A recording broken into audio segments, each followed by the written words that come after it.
दोस्तों, आज आपका स्वागत है हमारे YouTube चैनल राउंड क्लासेस में। हम लोग केमिस्ट्री आज पढ़ेंगे। केमिस्ट्री में हम आज देखेंगे सॉलिड स्टेट का सेकेंड पार्ट, जो आपको classification of crystalline state solid. Solid state हम लोग इससे प्रीवियसली हमने पढ़ा था, क्रिस्टलाइन सॉलिड क्या होता है और एमॉर्फस सॉलिड क्या होता है। आज हम लोग क्रिस्टलाइन सॉलिड के क्लासिफिकेशन पर देख जाएंगे। हम लोग इससे प्रीवियस क्लास में क्या पढ़े थे उस पर थोड़ी सी चर्चा करते हैं। तो हमने इससे प्रीवियस क्लास में हमने पढ़ा था कि जो मैटर क्या होता है। मैटर क्या होता है? ऐसा anything which having a mass and volume. जैसे डस्टर है मेरे पास, इसका एक अपना भार है और ये क्या करा हुआ है, जगह घेरा हुआ है, उसको बोलते हैं मैटर। अब मैटर का सबसे स्मॉलेस्ट भाग क्या था? एटम। एटम से मिलकर बनता था मॉलिक्यूल। अब ये एटम से मिलकर मिला मॉलिक्यूल। ये मॉलिक्यूल आपस में अगर पास पास पास पास आ जाए तो बन जाता सॉलिड। अगर थोड़ा दूर दूर दूर रहे मतलब इसमें दो मॉलिक्यूल के बीच में एक फोर्स लगता है, उसका नाम है इंटरमॉलिक्यूलर फोर्स। तो दो मॉलिक्यूल के बीच में अगर जो फोर्स लग रहा है, कौन सा फोर्स लग रहा है? Intermolecular force. ये इंटरमॉलिक्यूलर फोर्स क्या है? सबसे ज्यादा किसमें होता है? सॉलिड में होता है। अगर मॉलिक्यूल दूर दूर है मतलब क्या है, उसमें इंटरमॉलिक्यूलर फोर्स क्या होगा? थोड़ा कम होगा सॉलिड से। और गैस में क्या हो रहा है? मॉलिक्यूल्स रैंडमली मूव करते हैं, उसमें इंटरमॉलिक्यूलर फोर्स जीरो होता है, लेकिन थर्मल एनर्जी मैक्सिमम होता है। सॉलिड स्टेट में थर्मल एनर्जी सबसे कम होता है। मतलब थर्मल एनर्जी मतलब मॉलिक्यूल कितना इजीली अकेला मूव कर सके, उसको बोलते हैं थर्मल एनर्जी। तो गैस में क्या कर रहा है? मॉलिक्यूल मूव कर रहा है, इजीली मूव कर रहा है, उसका थर्मल एनर्जी। सॉलिड में मॉलिक्यूल एकदम पास पास था तो उसमें थर्मल एनर्जी नहीं था। तो उसके बाद हम लोग देखे थे क्रिस्टलाइन सॉलिड। क्रिस्टलाइन सॉलिड में क्या हो रहा था? मॉलिक्यूल से पर्टिकुलर अरेंजमेंट में अरेंज थे। और एमॉर्फस में क्या है? चितिर बितिर कहीं भी बैठे, मतलब एक क्लासरूम है, उसमें बच्चे एकदम लाइन से बैठे हैं, और एक जन क्लासरूम है, एकदम क्लासरूम में चितिर बितिर कहीं भी बैठ गए बच्चे लोग, कोई अरेंजमेंट नहीं, वो था एमॉर्फस। उसके बाद लास्ट टॉपिक हम लोग डिस्कस किए थे ग्लास। ग्लास क्या है? एमॉर्फस सॉलिड है। ग्लास क्या है? एमॉर्फस सॉलिड है। ग्लास सॉलिड होने के बावजूद भी वो बहने का प्रॉपर्टी होता है ग्लास में, इसे लोग नकली सॉलिड है। फिर नकली सॉलिड क्यों बोल रहे हैं? क्योंकि वो देखो, जो सॉलिड होता है वो मूवमेंट नहीं करती, वो नकली सॉलिड है, इसलिए वो क्या कर रहा है? सॉलिड के साथ कौन सा प्रॉपर्टी शो कर रहा है? लिक्विड का भी प्रॉपर्टी शो कर रहा है। इसलिए पुराने जो राजा महल जाओगे, जो 500,000 साल पहले है, 500,000 साल पहले जो बना था, उसके नीचे देखना ग्लास मोटा रहता है। क्यों ग्लास मोटा होता है? क्योंकि सेम ग्लास है।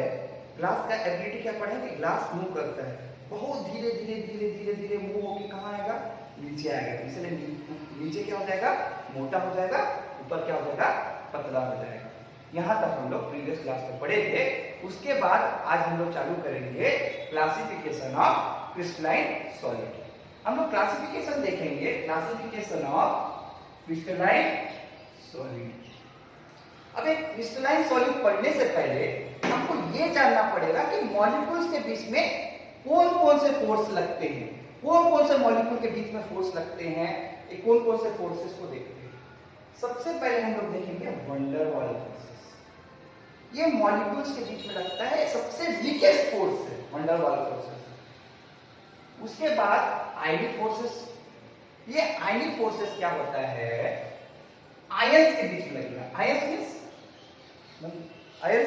मींस देखो, वैन डर वाल फोर्सेस सबसे वीकेस्ट फोर्स होता है जो मॉलिक्यूल्स के बीच में लगता है, वो ना के बराबर की फोर्स है, इसलिए सबसे वीकेस्ट फोर्स वैन डर वाल फोर्सेस। उसके बाद क्या है? Ionic forces, ionic bonds. Ionic bond मतलब जैसे एक मेटल है हमारे पास सोडियम, इसमें क्या करेगा? सोडियम जब इलेक्ट्रॉन डोनेट करेगा तो इसके ऊपर कौन सा चार्ज आ जाएगा? Positive charge. ऐसा याद रखो, तुम क्या करोगे? दान दोगे तो तुमको क्या मिलेगा? पुण्य मिलेगा। क्या मिलेगा? दान दोगे तो पुण्य मिलेगा। अब सोडियम क्या किया? एक इलेक्ट्रॉन को दान दिया तो इसको क्या मिलेगा? भगवान क्या देगा? पुण्य देगा। ये सोडियम, ये जो पॉजिटिव चार्ज आया इसको बोलते हैं कैटायन। क्या बोलते हैं इसको? कैटायन।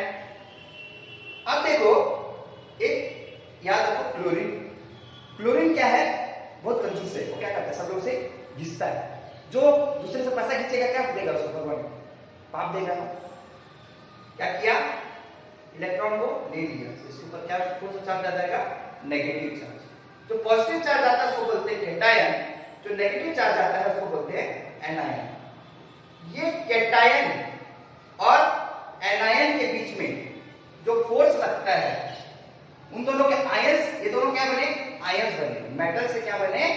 आयंस बने। कौन सा आयन बने? कैटायन बने, एनायन बने। इन दोनों के फोर्स जो लगता है उसको बोलते हैं इलेक्ट्रोस्टैटिक फोर्स या आयनिक फोर्सेस। आयंस के बीच में जो फोर्स लगेगा उसको बोलेंगे आयनिक फोर्सेस। वो आयनिक फोर्सेस क्या बनाएगा?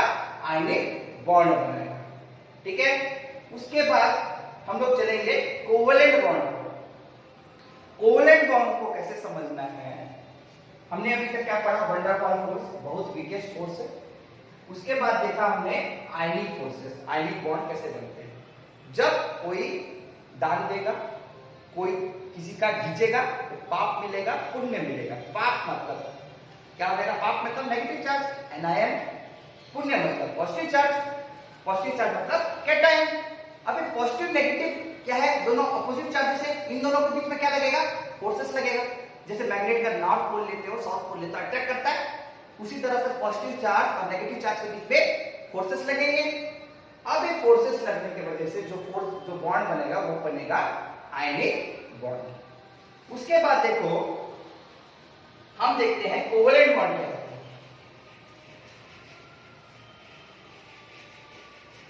कोवेलेंट बॉन्ड पढ़ने से पहले हमको कोऑपरेटिव के बारे में जानना है। जैसे अगर मान के चलो तुमको खरीदना है मेरा पेन। पेन आता है 10 रुपए का, पेन आता है 10 रुपए का। अब तुम्हारे पास है कितना? 5 रुपए। चलो राम के पास है 5 रुपए और लक्ष्मण के पास है भी 5 रुपए। अब इसको पेन खरीदना है और पेन दोनों को जरूरत है, तो क्या करेंगे? दोनों 5-5 रुपए मिलाएंगे और मेरा पेन को खरीद लेंगे। तो दोनों क्या किए? शेयरिंग किए। इसका भी इलेक्ट्रॉन शेयर हुआ, इसका भी इलेक्ट्रॉन शेयर हुआ। इलेक्ट्रॉन शेयर होने की वजह से कौन सा बॉन्ड बना? कोवेलेंट बॉन्ड बना। इसको मान के चलो कोऑपरेटिव, सहकारिता। सहकारिता में हम क्या करते हैं? आपस में आते हैं, कुछ कुछ पैसा जमा करते हैं और हमारी आवश्यकता को पूरा करते हैं। उसी तरह से ये कोवेलेंट बॉन्ड होता है। उसके बाद है मेटेलिक बॉन्ड, जो मेटल्स के बीच में लगता है। लोहा सबसे ताकतवर क्यों है? क्योंकि उनके बीच में मेटेलिक बॉन्ड्स है। ठीक है दोस्तों, ये हम लोग फोर्सेस के बारे में थोड़े देखे। अब हम लोग देखेंगे ये जो क्रिस्टलाइन सॉलिड है, ये जो क्रिस्टलाइन सॉलिड है वो किस बेसिस पर डिवाइड है? इंटरमॉलिक्यूलर फोर्सेस के बेसिस पर क्लासिफिकेशन ऑफ क्रिस्टलाइन सॉलिड किया है। इंटरमॉलिक्यूलर फोर्सेस मतलब जो दो मॉलिक्यूल है, ये दो मॉलिक्यूल है, ये दो मॉलिक्यूल के बीच में लगने वाला बल, फोर्स, कोई क्या बोलते हैं? इंटरमॉलिक्यूलर फोर्स बोलते हैं। दो मॉलिक्यूल के बीच में लगने वाले फोर्सेस को क्या बोलते हैं? Intermolecular forces. इस इंटरमॉलिक्यूलर फोर्सेस के बेसिस पर हमने मॉलिक्यूलर सॉलिड, आयनिक सॉलिड, मेटेलिक सॉलिड और कोवेलेंट सॉलिड को बांटा गया है। तो आज इसको हम डिटेल में देखेंगे कि मॉलिक्यूलर सॉलिड क्या होता है, आयनिक सॉलिड क्या होते हैं, मेटेलिक सॉलिड क्या होता है, कोवेलेंट सॉलिड क्या होता है। तो देखते हैं मॉलिक्यूलर सॉलिड। ये मॉलिक्यूलर सॉलिड है क्या? तो मॉलिक्यूलर सॉलिड पढ़ने से पहले हमको पता होना चाहिए कि मॉलिक्यूल किसे कहते हैं। मॉलिक्यूल किससे बना है बोलने से? एटम से बना है। सपोज एक एटम लेते हैं हाइड्रोजन, इसके पास इलेक्ट्रॉनिक कॉन्फिगरेशन एटॉमिक नंबर 1, मतलब इसके पास एक इलेक्ट्रॉन, और एक हाइड्रोजन है, इसके पास भी एक इलेक्ट्रॉन। ये अकेला है, ये अकेला है। कभी भी एटम को 2 होना, 8 होना, 18 होना, 18 होना, 32 होना पसंद है। देखो इसको ऐसा समझो कि अभी आप पढ़ाई कर रहे हो। क्यों पढ़ाई कर रहे हो? सीधा सीधा स्टेबल होने के लिए कि जॉब लग जाएगा, जॉब लग जाने के बाद क्या है, जब आप अपने पैर पर खड़े हो जाओगे और स्टेबल हो जाओगे। उसी तरह से एटम भी चाहता है कि ये स्टेबल हो जाए, एटम भी चाहता है स्टेबल होना। तो ये हाइड्रोजन आपस में इलेक्ट्रॉन, हाइड्रोजन के इलेक्ट्रॉन क्या करेंगे, शेयरिंग कर लेंगे और बना देंगे मॉलिक्यूल। मतलब एटम से मॉलिक्यूल क्यों बन रहा है, क्योंकि उनको क्या होना था, स्टेबल होना था। ठीक है, इतना समझ में आया। अब देखो मॉलिक्यूल, अब क्या बन गया हमारे पास, एटम से मिलकर क्या बन गया, मॉलिक्यूल। हाइड्रोजन के बहुत सारे मॉलिक्यूल बनेंगे। ये हाइड्रोजन एक एटम, ये हाइड्रोजन एक एटम, तो बन गया मॉलिक्यूल। ये मॉलिक्यूल ऑलरेडी स्टेबल है, फिर दूसरे मॉलिक्यूल के साथ क्यों भिड़ेंगे, ये भिड़ेंगे ना। ऑलरेडी एटम मिलके स्टेबल हो गए हैं, मॉलिक्यूल बन गए हैं, अब वो मॉलिक्यूल आपस में क्यों मिलेंगे, नहीं मिलेंगे। अब ये मॉलिक्यूल आपस में नहीं मिलेंगे, आपस में उनके बीच में बहुत छोटा मोटा फोर्सेस, एकदम वीक फोर्सेस।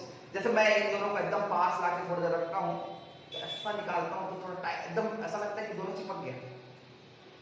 इस तरह का वीक फोर्सेस इन मॉलिक्यूल के बीच में लगेगा, जिस फोर्सेस को बोलते हैं लंडन फोर्सेस या weak dispersion forces. Molecular solid में सबसे पहला टाइप हम लोग पढ़ेंगे non polar molecular solid. Non polar मतलब, पोलर मतलब क्या होता है पहले समझो, पोलर मतलब क्या होता है और नॉन पोलर मतलब क्या होता है। पोलर सॉलिड मतलब क्या होता है, जिसके पास क्या हो, पॉजिटिव चार्ज और नेगेटिव चार्ज दोनों हो। नॉन पोलर सॉलिड क्या होता है, नॉन पोलर क्या होता है, नॉन पोलर मतलब जिसके पास चार्ज ही ना हो, ये है no charge, that are non polar. Polar solid में क्या होगा, जिसके पास चार्ज होगा, ऑपोजिट चार्जेस, उसको बोलेंगे पोलर सॉलिड, और जिसमें चार्ज नहीं होगा उसको बोलेंगे नॉन पोलर सॉलिड।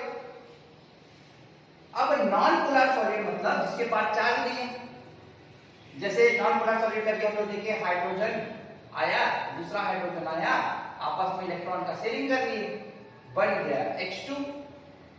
अब इस देखो दोनों बराबर इलेक्ट्रॉन को दिए हैं, दोनों सेम साइज है, तो आपस में लड़ाई तो नहीं होगा, दोनों बराबर के टक्कर वाले, ठीक है, बराबर के टक्कर वाले तो कोई खींचातानी नहीं करेगा, ठीक है।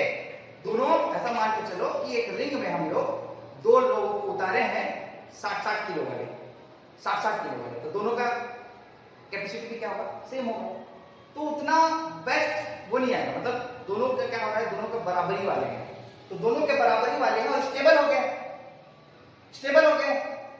तो नॉन पोलर मॉलिक्यूलर सॉलिड में क्या होता है, जितने भी नोबल गैस है, जैसे आर्गन हो गया, हीलियम हो गया, ठीक है, ये नोबल गैस है, प्लस हाइड्रोजन, आयोडीन, देखो H2, I2, Cl2, ये सब क्या है, दोनों हाइड्रोजन मतलब दोनों टक्कर वाले हैं, दोनों का एनर्जी सेम है, तो कोई लड़ेगा नहीं।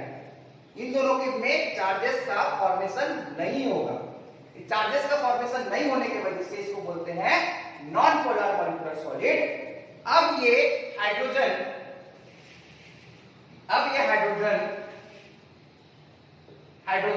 मॉलिक्यूल अगर बहुत सारे एक चैम्बर में हम रखते हैं, तो इस मॉलिक्यूल के बीच में बहुत छोटा मोटा फोर्स लगेगा, उसको बोलेंगे लंडन फोर्सेस या वीक डिस्पर्सन फोर्सेस। क्या बोलेंगे, वीक डिस्पर्सन फोर्सेस, ठीक है, क्या बोलेंगे, वीक डिस्पर्सन फोर्सेस।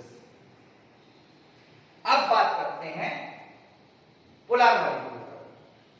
अब ये जो पोलर मॉलिक्यूल मतलब क्या है, ऐसे मॉलिक्यूल जिसमें क्या डेवलप हो, चार्ज डेवलप, क्या डेवलप हो, चार्ज डेवलप हो। जैसे हम लोग स्ट्रक्चर लेते हैं NH3 का, नाइट्रोजन में कितना होता है, 1 2 3 4 5, तो एक इलेक्ट्रॉन हाइड्रोजन के साथ, एक इलेक्ट्रॉन हाइड्रोजन के साथ, एक इलेक्ट्रॉन हाइड्रोजन के साथ, और ये लोन पेयर। मतलब कौन सा हाइब्रिडाइजेशन बन रहा है? sp3p। तो कौन सा हाइब्रिडाइजेशन बना? sp3 hybridisation. तो ये NH3 है। अब हाइड्रोजन नाइट्रोजन क्या होगा? इलेक्ट्रॉन को खींचेगा। इसमें कौन सा चार्ज आता है? NH3+। इसमें क्या हो रहा है? पॉजिटिव और नेगेटिव चार्ज डेवलप हो रहा है। ये positive charge negative charge develop होने की वजह से, इसमें चार्ज डेवलप होने की वजह से NH3 में प्लस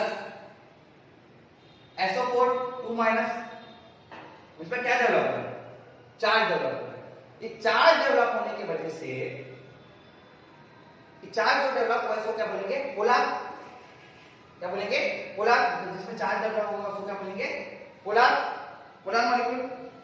अब ये पोलर मॉलिक्यूल के बीच में जो फोर्स लगेगा, तो कौन सा पोलर मॉलिक्यूल के बीच में जो बॉन्ड बनेगा उसको बोलेंगे पोलर कोवेलेंट बॉन्ड। जैसे इसका एग्जांपल है SO2 NH3। अब नॉन मॉलिक्यूलर में तो बहुत वीक फोर्स लग रहा था, तो इसका मेल्टिंग पॉइंट भी कम होगा, बॉइलिंग पॉइंट भी कम होगा। इसका melting polar molecule, non polar molecule का मेल्टिंग पॉइंट और बॉइलिंग पॉइंट भी कम होगा। लेकिन पोलर मॉलिक्यूल में क्या होगा? मेल्टिंग पॉइंट और बॉइलिंग पॉइंट नॉन पोलर के मुताबिक बहुत ज्यादा होता है। ठीक है। अब हम लोग पढ़ेंगे hydrogen bond. Hydrogen bond non polar molecule और पोलर मॉलिक्यूल से ज्यादा इसका मेल्टिंग बॉइलिंग पॉइंट होता है।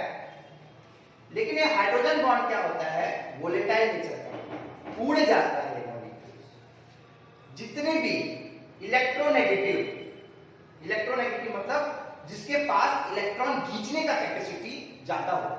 किसके पास इलेक्ट्रॉन खींचने का कैपेसिटी ज्यादा होगा? Fluorine, oxygen.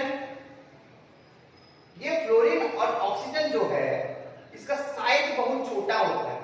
इस साइज छोटे होने की वजह से, साइज छोटा होने की वजह से और इसका न्यूक्लियर चार्ज बढ़ने की वजह से, इसके न्यूक्लियर चार्ज बढ़ने की वजह से, मतलब इसका पॉजिटिव चार्ज बढ़ा, पॉजिटिव चार्ज इसका ज्यादा है तो क्या करेगा? इलेक्ट्रॉन को खींच लेगा। इलेक्ट्रॉन खींचने का कैपेसिटी बहुत ज्यादा होता है फ्लोरीन ऑक्सीजन में। तो हाइड्रोजन बॉन्ड फ्लोरीन, ऑक्सीजन और नाइट्रोजन के साथ हाइड्रोजन क्या करता है? बॉन्ड बनाता है। ये बॉन्ड को बोलते हैं हाइड्रोजन बॉन्ड। ये वोलेटाइल नेचर का होता है, मेल्टिंग बॉइलिंग पॉइंट इन दोनों से ज्यादा होगा। ठीक है। तो हम कंप्लीट करिए मॉलिक्यूलर सॉलिड। अब देखो,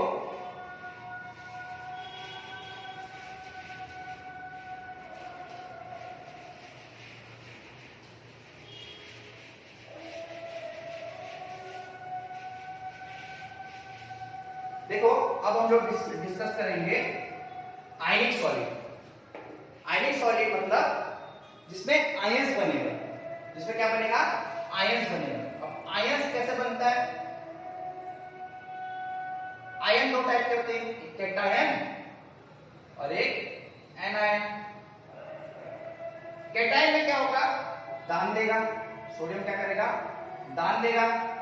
दान देगा तो कौन सा चार्ज आएगा? पॉजिटिव चार्ज, पुण्य मिलेगा। एनायन क्या करेगा? खींचेगा दूसरे का, इसको क्या मिलेगा? पाप मिलेगा। पाप दे दिए हम लोग। अब ये कैटायन, ये एनायन, ये कैटायन और एनायन के बीच में ये क्या बन गए? आयंस बन गए। आयंस के बीच में जो फोर्स, पॉजिटिव और नेगेटिव, पॉजिटिव नेगेटिव वैसे अट्रैक्ट करता है। ये दोनों के बीच में फोर्स लगता है, इलेक्ट्रोस्टैटिक फोर्स। ये इलेक्ट्रोस्टैटिक फोर्स बहुत स्ट्रांग होता है। स्ट्रांग होने की वजह से इसका मेल्टिंग पॉइंट भी ज्यादा होगा, बॉइलिंग पॉइंट भी ज्यादा होगा। लेकिन एक चीज याद रखना, जब ये सॉलिड स्टेट में रहेगा, जब ये सॉलिड स्टेट में रहेगा, ये बैड कंडक्टर रहेगा, इलेक्ट्रिसिटी कंडक्ट नहीं करेगा, क्योंकि इस पे आयंस मूव नहीं कर पाएंगे सॉलिड स्टेट में। अगर यही आयनिक सॉलिड को पानी में डाल दो तो आयंस क्या होंगे, मूव करेंगे। आयंस क्या करेंगे, मूव करेंगे। ये आयंस ही इलेक्ट्रिसिटी कंडक्ट करता है। तो तुमने आपने पढ़ा होगा NaCl is the best electrolyte because it contains positive charge and negative charge. They contain ions. So salt is a good conductor of electricity. In aqueous solution, याद रखना किसमें, aqueous solution में ही इसके आयंस क्या होंगे, फ्री होंगे। ठीक है, अब हम लोग देखते हैं नेक्स्ट मेटेलिक सॉलिड। अब इन मेटेलिक सॉलिड देखने से पहले मेटेलिक सॉलिड किसमें होता है इसको देखिए। मेटेलिक सॉलिड मतलब मेटल्स के बीच में जो फोर्सेस लगेगा, क्योंकि मेटल जैसे आयरन है, आयरन का बहुत स्ट्रांग होता है और गुड कंडक्टर ऑफ इलेक्ट्रिसिटी भी होता है। क्या क्या होता है, गुड कंडक्टर होता है इलेक्ट्रिसिटी का। गुड कंडक्टर क्यों होता है, क्योंकि इसके पास फ्री इलेक्ट्रॉन है। अब इसके पास फ्री इलेक्ट्रॉन कैसे देखते हैं, जो मेटेलिक बॉन्ड बनता है, सपोज एक मेटल है, आयरन ले लो,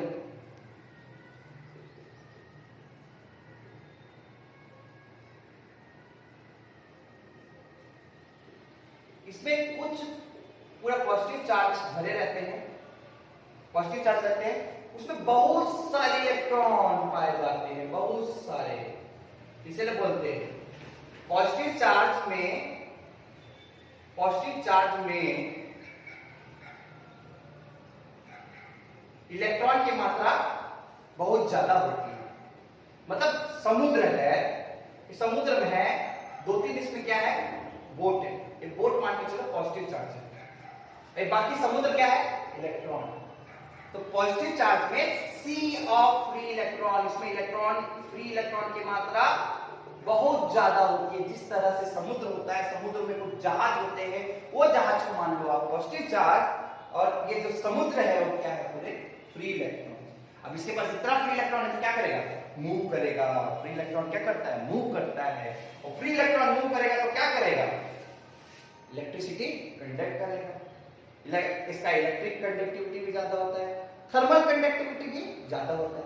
वैसे जानते हैं लोहा कितना स्ट्रॉन्ग, इसका मेल्टिंग पॉइंट भी ज्यादा होगा और मेल्टिंग पॉइंट भी ज्यादा होगा। ये था हमारा मेटेलिक सॉलिड। लास्ट हमारे पास बचता है इस टॉपिक का लास्ट टॉपिक, जिसको बोलते हैं कोवेलेंट सॉलिड। कौन सा पढ़ेंगे अब, कोवेलेंट सॉलिड। अब देखो ये कोवेलेंट सॉलिड, कोवेलेंट मतलब कोऑपरेटिव। कार्बन है, कार्बन का एटॉमिक नंबर 6 है, तो क्या देगा 2 और 4। तो कार्बन के पास कितना बॉन्ड, कितना इलेक्ट्रॉन, 1 2 3 4। हाइड्रोजन के पास कितना होता है, 1 होता है, हाइड्रोजन के पास 1 होता है, 1 होता है। तो क्या होगा, कार्बन को कितना होना पसंद है, 8। तो देखो ये इलेक्ट्रॉन इसका ले लेगा, इसका इलेक्ट्रॉन, सब लोग क्या करेंगे, शेयरिंग करिए। कार्बन का एक ऑक्टेट कंप्लीट हो गया, ये हाइड्रोजन का भी ऑक्टेट कंप्लीट हो गया, ये हाइड्रोजन का भी ऑक्टेट कंप्लीट हो गया, ये हाइड्रोजन का भी ऑक्टेट कंप्लीट हो गया। तो कार्बन का भी ऑक्टेट 8 हो गया, हाइड्रोजन का होना पसंद 2 है। तो इस तरह से क्या बनता है, कोवेलेंट बॉन्ड। अब एक कोवेलेंट बॉन्ड बनने के लिए हमको इसके 2 कंडीशन को पढ़ना पड़ेगा।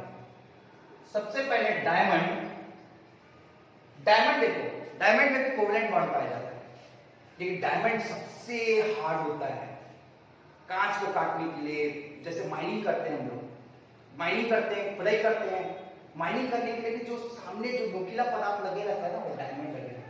Diamond is the hardest non metal. अब उसी की तरफ देखो ग्रेफाइट, ग्रेफाइट बहुत वीक रहता है। पेंसिल देखो ना, पेंसिल कैनी बार बार टूटता है।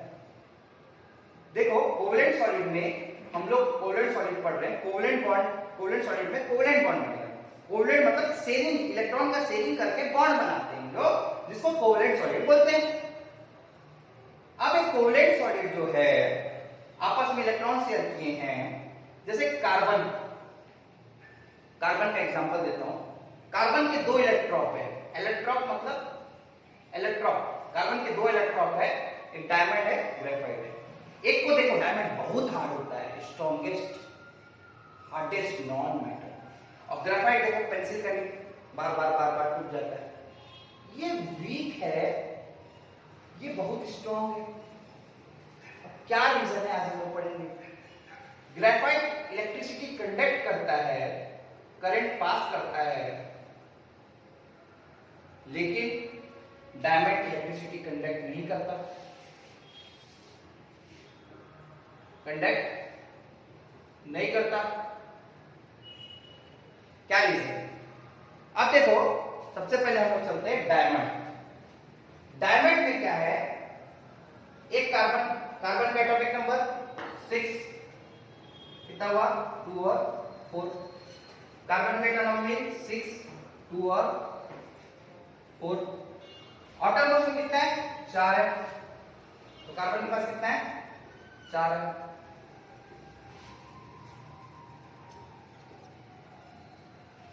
इस केस में क्या होता है, डायमंड में हर इलेक्ट्रॉन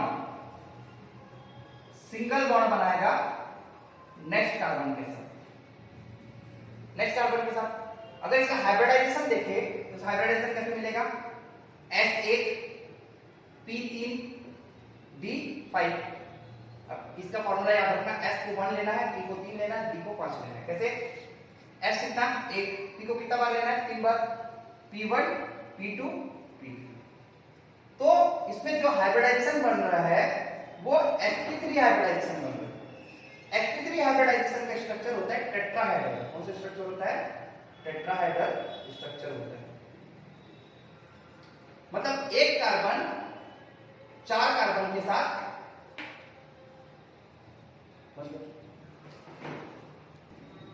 एक कार्बन 4 कार्बन से बॉन्ड बनाया है। एक कार्बन क्या किया, 4 कार्बन से बॉन्ड बनाया है और इसका हाइब्रिडाइजेशन क्या आ रहा है sp3। sp3 जो हाइब्रिडाइजेशन बनाता है उसका स्ट्रक्चर होता है टेट्राहेड्रल स्ट्रक्चर। कौन सा स्ट्रक्चर होता है, टेट्राहेड्रल स्ट्रक्चर। फिर एक कार्बन क्या करेगा, फिर 4 कार्बन से बॉन्ड बनाएगा, फिर एक कार्बन क्या करेगा 4 कार्बन से बॉन्ड बनाएगा। ऐसे ही करके क्या होता है, डायमंड में हर कार्बन sp3 हाइब्रिडाइज रहता है, तो इसलिए वो एक दूसरे से टाइटली अटैच रहते हैं। इसलिए डायमंड क्या बनाता है, डायमंड क्या होता है, बहुत हार्ड होता है, क्योंकि ये चारों का चारों कार्बन क्या रहता है, डिस्ट्रीब्यूट रहता है। इसके चारों का चारों इलेक्ट्रॉन 4 कार्बन लेगा, तो उसके 4 कार्बन, वो एक कार्बन के 4 इलेक्ट्रॉन वो 4 कार्बन को देगा, वो 4 कार्बन अपने 4 चीजों को देंगे। तो इस तरह से क्या होते हैं, बॉन्ड बनाता है, स्ट्रॉन्ग बॉन्ड बनाता है, क्योंकि ये sp3 hybridisation tetrahedral structure show करता है। लेकिन ग्रेफाइट के केस में क्या होता है, ग्रेफाइट के केस में एक कार्बन डबल बॉन्ड बना देता है। तो इसका हाइब्रिडाइजेशन देखो, एक sp3, तो इसका हाइब्रिडाइजेशन क्या बना sp2। तो कौन सा हाइब्रिडाइजेशन शो करता है, डायमंड sp2 हाइब्रिडाइजेशन शो करता है। अब ये sp2 हाइब्रिडाइजेशन शो कर रहा है, ये sp2 हाइब्रिडाइजेशन ग्रेफाइट शो करता है। तो ये जो डबल बॉन्ड बनाया है, देखो कार्बन के 4 ऑक्टेट कंप्लीट हो गए, 1 2 3 4 5 6 7 8। तो कार्बन का क्या है, ये डबल बॉन्ड बना देता है। डबल बॉन्ड किससे बनता है, p पाई p पाई। अगर सिंगल बॉन्ड बनता है तो सिंगल बॉन्ड बनता है तो सिग्मा, डबल बॉन्ड बनता है तो पाई। तो ये जो पाई बॉन्ड है ये क्या करेगा, चारों तरफ से घूमेगा घूमेगा घूमेगा और इलेक्ट्रॉन को क्या करेगा, मूवमेंट कराने में काम आएगा। देखो जो ग्रेफाइट का स्ट्रक्चर देखेगा है तो क्या होता है, ग्रेफाइट हम लोग देखियो, ग्रेफाइट क्या होता है, जैसे ग्रेफाइट का स्ट्रक्चर है,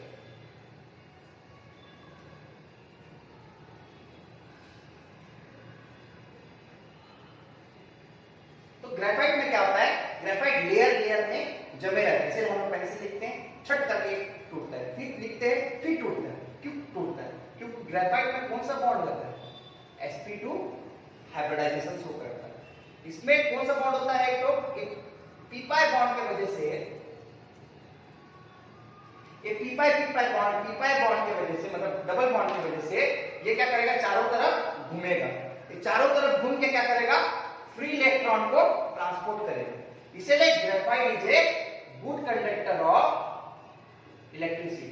ग्रेफाइट क्या होता है, good conductor of electricity. Graphite क्या होता है, बहुत अच्छा कंडक्टर होता है इलेक्ट्रिसिटी का, क्योंकि ये क्या होता है, लेयर बाय लेयर बैलेंस रहता है।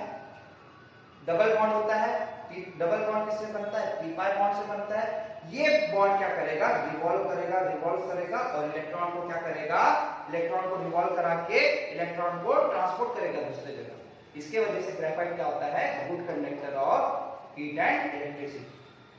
लेकिन देखो डायमंड के केस में क्या हो रहा है, एक कार्बन 4 लोग से अटैच है, एकदम टाइटली अटैच है, उसके पास घूमने वाला कोई बॉन्ड नहीं है, तो इलेक्ट्रॉन को डोनेट नहीं कर पाएगा, इसलिए वो अच्छा कंडक्टर नहीं होता है, इसलिए वो हार्ड भी होता है।